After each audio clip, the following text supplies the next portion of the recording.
हमारी सारी मेडिसिन्स हैं वो केमिकल से मिलकर बनी होती हैं। तरह तरह के जो केमिकल्स हैं एक जगह कंबाइन होते हैं और उसके बाद हमारी मेडिसिन बनती है। और आपने ये भी पता होगा जिस भी चीज़ से हमारी मेडिसिन बनती है यानी कि बोले तो केमिकल से, वो सभी हमें नेचर से ही प्राप्त होते हैं, या बोले तो हम जैसे पेड़ पौधे हैं, जंतु हैं हमारे और मिट्टी वगैरह है, वहीं से इनको हम लेते हैं।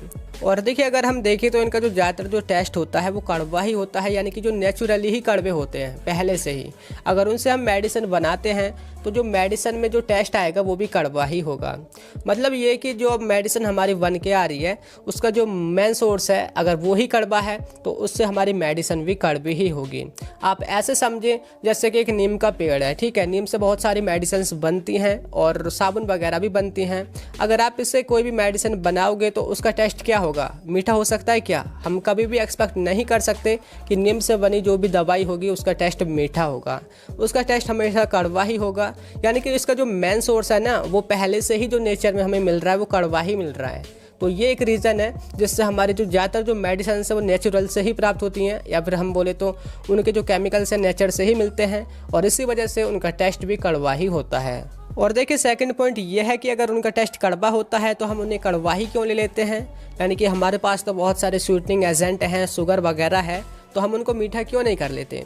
देखिए इसका मैं आपको रीज़न बता रहा हूँ। जैसे कोई भी हमारी मेडिसिन है उसमें जो मेन कंटेंट है यानी कि उसका जो मेन सोर्स है वो कड़वा है, जिससे हमारी मेडिसिन है वो भी कड़वी होगी।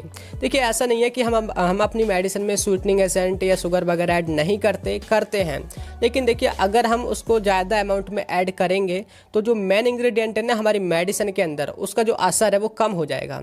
सपोज देखिए कोई भी हमारी मेडिसिन है उसकी एक क्वांटिटी हमें बनानी है और देखिए उसमें जो मेन इंग्रेडिएंट है उसके साथ अगर हम स्वीटनिंग एजेंट ज़्यादा अमाउंट में ऐड कर दें तो उसका जो असर है ना वो कम हो जाएगा। यानी कि जो हमारी मेन चीज़ है ना उसका असर कम हो जाएगा। इसी वजह से जो है हम स्वीटनिंग एजेंट ज़्यादा यूज़ नहीं करते। ऐसा नहीं है, करते हैं, हम उसको प्लेटेबल बनाते हैं, खाने योग्य बनाते हैं, लेकिन ज़्यादा मात्रा में ऐड नहीं करते। जो सिरप वगैरह होती है ना बच्चों की, उनमें तो हम स्वीटनिंग एजेंट अच्छा सा यूज करते हैं जिससे वो बच्चे आसानी इसको ले सकें। और बहुत सारी मेडिसिन तो ऑलरेडी ही मीठी होती हैं क्योंकि उनके जो सोर्सेज होते हैं ना वो पहले से ही मीठे होते हैं। तो आई होप ये आपको दोनों पॉइंट समझ आ गए होंगे कि जो हमारी मेडिसिन है वो कड़वी क्यों होती है, और अगर कड़वी होती है तो हम उन्हें कड़वा ही क्यों ले लेते हैं, उनके साथ हम स्वीटनिंग एजेंट या फिर शुगर वगैरह ऐड क्यों नहीं करते हैं। तो यही था आज की वीडियो में, कैसी लगी? आई होप आपके लिए हेल्पफुल होगी, पसंद आई होगी। अगर पसंद आई हो तो लाइक कर देना, आपके जो क्लासमेट है उनके साथ शेयर कर